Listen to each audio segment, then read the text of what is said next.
You'd be shocked at how many new coaches Hampton University is stepping into next season with. So allow me to steal a quote from Brian Windhorst and remix it of my own. What's going on in Hampton? Oh yeah, it's locked on HBCU. Play my music. You are Locked On HBCU, your daily podcast covering HBCU sports. Part of the Locked On Podcast Network, your team every day.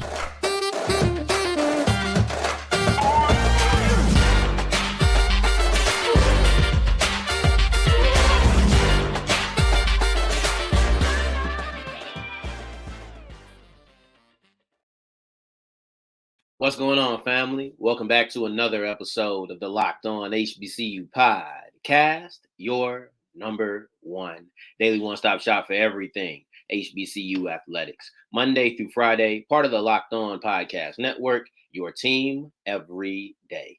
And I, of course, am Darian Gray, a.k.a. the Mouth of the South, Texas Southern alum and former TSU Herald Sports editor and current contributing writer at USA Today's Saints Wire.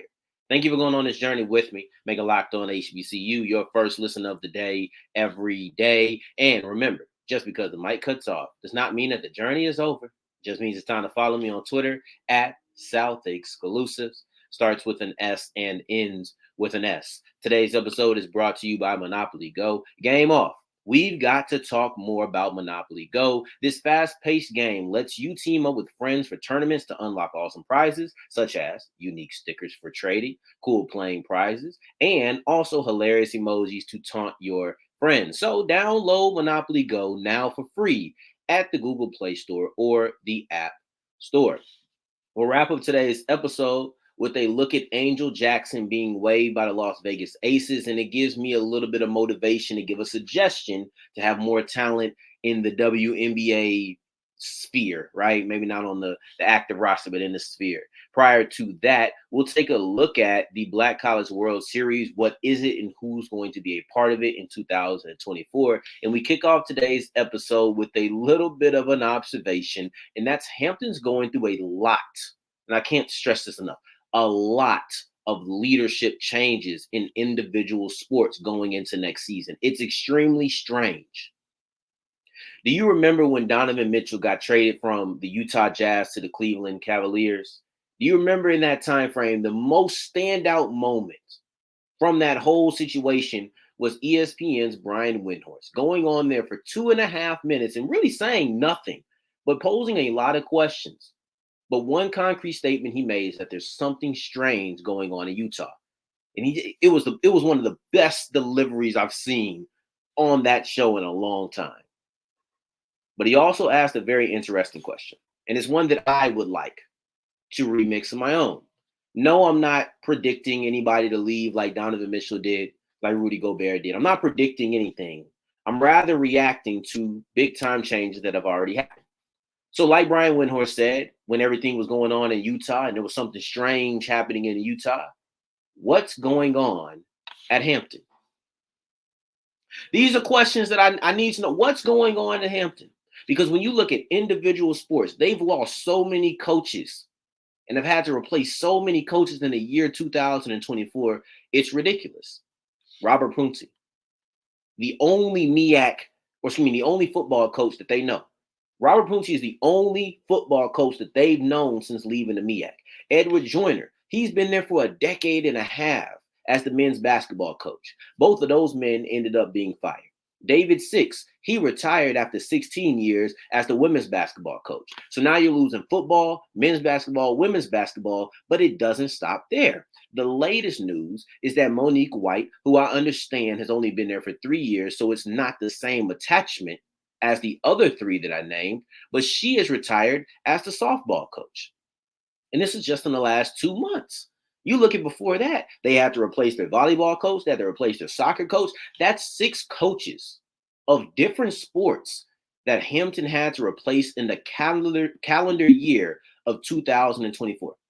6 coaches replaced in the calendar year of 2024, and the kids haven't even graduated yet. Like, you have to understand that. You're going through football, both basketballs, soccer, volleyball, softball. They don't play baseball. This is all of the prominent sports that have been removed. Like, you have new coaches already. Like, I don't think y'all understand how strange that this is. And it makes me wonder what's going on. When I see all of these coaches, who have been replaced, either retirement or fired, I have to start looking at higher ups. I have to look at beyond. It can't be a coincidence, right? That's what it feels like. So I go and I look, do you have a new AD? Do you have a new president? Because sometimes new leadership can lead to new leadership. And that's what happens. You have a new overall leader, and they want to come in with their own vision of what this should look like. And lo and behold, they have a new athletic director as of February of 2023. Now, he could have gotten rid of most of these people prior to. He could have, but it's the mixture of timing. It's the mixture of the style of departure. Some people have retired. Some of these people just weren't good. Like, some coaches, they just don't deserve to be there. Like, I was trying to find a better way to put it, but they don't. Some coaches just simply do not deserve to have that job anymore. So I can't sit here and say, oh, he's just firing a bunch of good coaches. It's not like he took out championship winning coaches in the last season, right? So instead of saying that Anthony Henderson, who is the new athletic director, instead of saying that Anthony Henderson is trying to mold this in his own image, I'll say this. With all of the departures and you having a relatively new athletic director, Anthony Henderson now has the opportunity to mold Hampton Athletics in the way that he sees fit. There's 15 sports that Hampton has. 11 of them have head coaches, right? Or 15 sports with 11 head coaches, because track and field, they're adjacent sports, men and women, they all have the same coach, right? And then you also same with tennis. Like, it's not that much variety as far as when you get to some of the similar sports that have both men and women's, right? But when you just look at it, 7 of those coaches are new. 7. You have 7 new coaches out of 11. So yeah, Anthony Henderson, you're stepping into your real era where you're picking the people that you want, the prominent sports, the people you want, the sports that people maybe aren't watching as much, are the people that you want. Outside of lacrosse, track and field, triathlon, and I think it's one more that I'm missing. Tennis. Everybody else is new. And outside of track and field, folks don't care about those other sports for the primary, just keeping a consensus.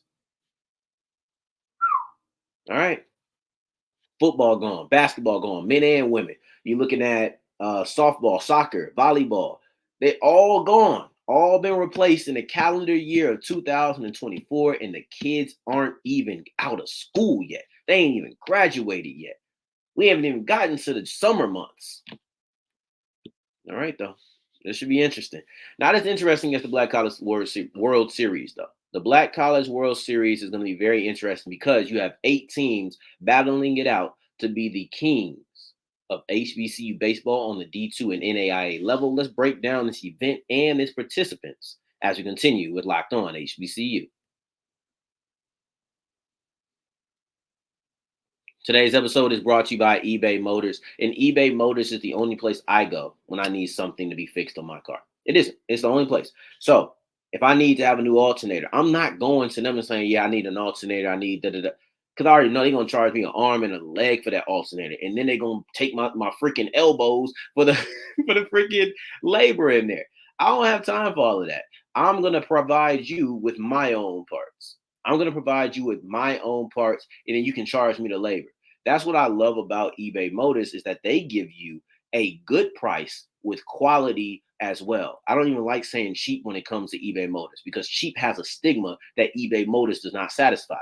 Cheap is both price and quality a lot of times. This is low price, high quality. It's the only place that I would suggest for you to go if you need something to be fixed on your car, or if you just want to do your car up, you want to add some fanciness to it. You just want to make it look a little nicer with some neon lights or something like that. eBay Motors is the only place I would tell you to go. So go ahead and put your car into the My Garage section and go to ebaymotors.com. Let's ride. As we continue rolling on today's episode of Locked On HBCU, I appreciate you for making this your first listen of the day every day. For your second listen, make sure you're checking out Locked On Sports today. It's the first of its kind 24/7 live sports network on YouTube. So no matter when you're listening to me, you can find something new to check out once I'm finished. Now, let's continue rolling with the Black College World Series, which is a baseball tournament to decide who is the king of HBCU baseball, and it excludes the Division I teams. Baseball is almost at its close. The SIAC has already decided on who their conference champion is. The SWAC still has some time to go. Like, this is the end of baseball season, and this is when we reach our climax. So with that, the SIAC and other conferences on the lower level, on the lower side, the smaller side of HBCU baseball are going to be fighting it out to see who can come out as king. So let's get into this, because I think that it's important to break it down. I think this is a really great event, and it actually starts today, this morning at 9 a.m. Central Time. So let's break down how this thing works. It's an 8-team tournament with 2 different brackets. On one side, you have the Division II teams. On the other side, you have the NAIA teams. So let's remember, you will see no Division I squads in here, no SWAC teams. MEAC doesn't even have baseball. So you may see FAMU, you may see Florida Memorial, but you will not see FAMU. That is the distinguishing factor, right? So when you're looking at a team like Florida Memorial, they actually are the reigning and defending Black College World Series champions. You know, we have all 3 of those teams who are a part of this. On one side of the bracket, you have Division II teams. On the other side, you have NAIA. There is no mixing of the brackets. You don't have 2 NAIA over here. You won't have 2 D2 over here with 2 NAIAs over there. Like, you will not have that. You have a bracket with 4 NAIA teams, a bracket with 2 Division II teams or 4 Division II teams. And once they decide who is the king of each side, they'll go against each other and they'll decide who's the king of this whole thing. That's how it goes. So for Division II teams, you have Bluefield State, Savannah State, Edward Waters, and Miles. You got to understand that the CIAA does not play baseball either. Neither them or the MEAC have a baseball conference. I think the CIAA is a little bit farther removed than the MEAC is. I think the MEAC ended in 2022, while the CIAA ended sometime in the teens, if I'm not mistaken. But regardless, those conferences in that region, they don't have baseball conferences, but some of the teams still play baseball. So you have a team like Bluefield State, who, if we were playing football, they would be in the CIAA, but they don't have a conference for that. So they're an independent as far as baseball goes. And for me, I like that they still go independent. I know sometimes it's like, oh, my conference doesn't play, so I don't do it. But I appreciate when coaches and teams don't really abide by that, you know, because everybody play these sports, man. But that made no difference what I'm trying to say. But then on the NAIA level, you have Talladega, Wiley, Florida Memorial, and Jarvis Christian. In these 8 teams, you have the 3 squads who have actually won a Black College World Series. This is only the 4th year of the event. So the previous 3 winners, going backwards, are Florida Memorial, Edward Waters, and then Bluefield State. So when you look at that, you have an NAIA school in Florida Memorial. You have an independent school in Bluefield State. If you want to say CIAA, that's fine. I bet the CIAA players or fans probably claim them in this, which I ain't even mad at you. I would too. And then you also have an SIAC team. So in a way, you have everything is represented. We don't really divide the NAIAs up as much because it's so many different conferences, or at least I don't. And I don't see other people do it, but at least me and the people I see don't do that. But yeah, you have everybody: NAIA, CIAA, aka independent, and then you also have the SIAC. All you need is like a team like West Virginia State or something, but they're not even in here, so they're not represented this time. A true independent who doesn't play football in a CIAA either. But anyway, those are your 8 schools, and obviously you have Florida Memorial, Edward Waters, and Bluefield State, who are all represented. But then you have Talladega College, who's coming in with the most victories of anybody. Talladega comes in with 36 victories, And one thing about them that's really interesting is that they had an extremely tough schedule. You read it, and I was reading an article, and it was saying basically how they purposely set themselves up with 20 top 25 matchups, and they knocked off 3 of them at least. You're looking at number one, I think it was 5 and 15, but 3 in the top 15 for sure. That's testing yourself on a level that you're supposed to be. That's actually going out there and providing yourself with a challenge in a time when you see a lot of cupcake schedules. People want to have the best record. And not only did they have the best record coming in, they actually upped it. They actually upped it because, or sorry, I got that confused with Bluefield State. Bluefield State up theirs. So you're looking at Bluefield State, who's coming in with the best record on the Division II side. Talladega has the best in general with 36 wins, but then you have Bluefield who comes in and they had the best record in school history. Not only do they have the best record in all of Division II baseball of the people who are coming in, you also have them coming in with the 30 victories, upped it from 25 last year. Set a record at 25 last year. Now it's 30. And one more team that I wanted to look at was Edward Waters, who came in and they won a late victory in the SIAC championship game to be your conference champions in that in baseball. So this will be, a really great event, a really fun event. It starts today. It goes until the 11th. So this is something that you can look at next week. Yeah, we probably won't cover it until next week because we actually have a stacked layout. I think we're gonna have a really. My mind is on tomorrow's episode. I'm already excited for tomorrow because we get to get back to football and we get to preview next year's draft class. So that's why I'm really excited. And my mind is still kind of on that. But anyway, I appreciate that. I appreciate you. That you can tell my mind is all flustered. Let me circle in or dial in and realize that we're still on today's episode. And let's push forward with it because Angel Jackson being waived by the Las Vegas Aces actually gives me something that I want to make sure I don't get too off base with. And I want to make sure I stay dialed in because this is something that I want to suggest and hear what anybody else thinks as we continue with Locked On HBCU.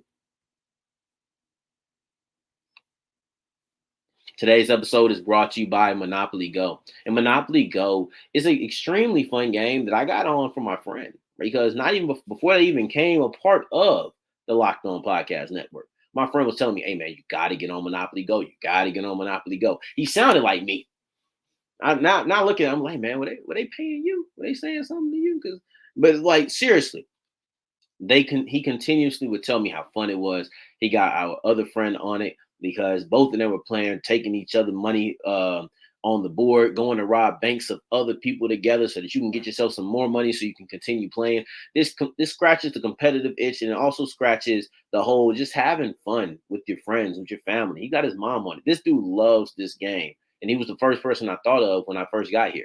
So you know the first person from bank I went to go rob once I got this advertisement, it was my boy. So you already know how that goes. Just know that you need to go to Monopoly Go on the Google Play Store or on the App Store and download it today. It is absolutely free. Today's episode is also brought to you by Yahoo Finance. And honestly, wouldn't it be great if you could see all of your investments and retirement accounts in one place? With Yahoo Finance, you can consolidate your views from multiple accounts into one hub and access the expert analysis you need to tend to your entire portfolio with confidence. So for more than 25 years, Yahoo Finance has been the brand behind every great investor. Whether you're a seasoned investor or you're just looking to get that extra guidance, Yahoo Finance provides you with the tools and data that you need in one place. Because not all of us are experts, but we all want to be able to handle our money the right way. So if we're going to be a novice, let's at least go somewhere that gives us a lot of guidance. So for comprehensive financial news and analysis, visit the brand behind every great investor, yahoofinance.com. They are the number one financial destination, yahoofinance.com. That is yahoofinance.com. As we're wrapping up today's episode of Locked On HBCU, I appreciate you for making this your first listen of the day every day, making it all the way to segment 3, and I thank you 2 times for that. Thank you. Angel Jackson has been waived by the Las Vegas Aces. And honestly, man, Jackson was the lone HBCU player who was drafted in this year's WNBA draft. And she was picked in the last selection of the pick, number 36 in the entire draft. And this was a great moment. I covered it live. I didn't know if it was going to happen. I started my show. And right when I click record, I see that she gets drafted by the Aces. So much was going in there. I was looking at an angle to my freaking TV. I didn't even get the team right at first. So I had to punch back in and say, actually, it was the Aces. I just went off the color. That's how live that this was for me recording it. And I thought that it was a great moment. It is a great moment. And I don't think that her being waived takes away from it, right? Because we know that there is a drought in HBCU football. Yeah. I mean, in football, right? The NFL. We know there's a drought of HBCU players, whatever. This drought is even more drastic in the NBA, in WNBA, because you can say what you want. There's some undrafted HBCU guys who are on the roster, practice squad. Like you see that. But in the WNBA, no. And the NBA has been Robert Covington for like a decade, it feels like. How long Robert Covington been in the league? I think he's the only guy.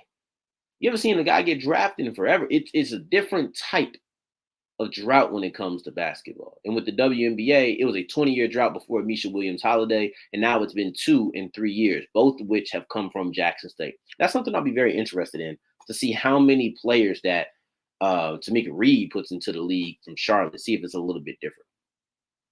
But anyway, Jackson becoming a free agent was likely. I didn't want to rain on the parade at the moment. She just got drafted. It was a celebration. But this was not only a likely situation, it was the most likely situation that she was going to be waived. I can say this now that it's happened, and because if I had said at that time, it would have sounded like an indictment on her skill set. It would sound like I was raining on the parade. But the truth is, the WNBA has an issue with retaining talent in the draft. 15 players from the 2023 draft made the roster.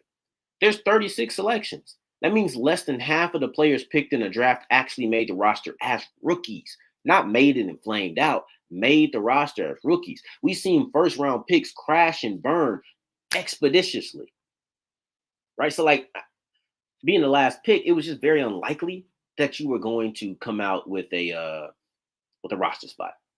But the whole we need more players in the W, that's their version of HBCU players should be drafted in the NFL. They talk about this every single year. It's a constant issue, right?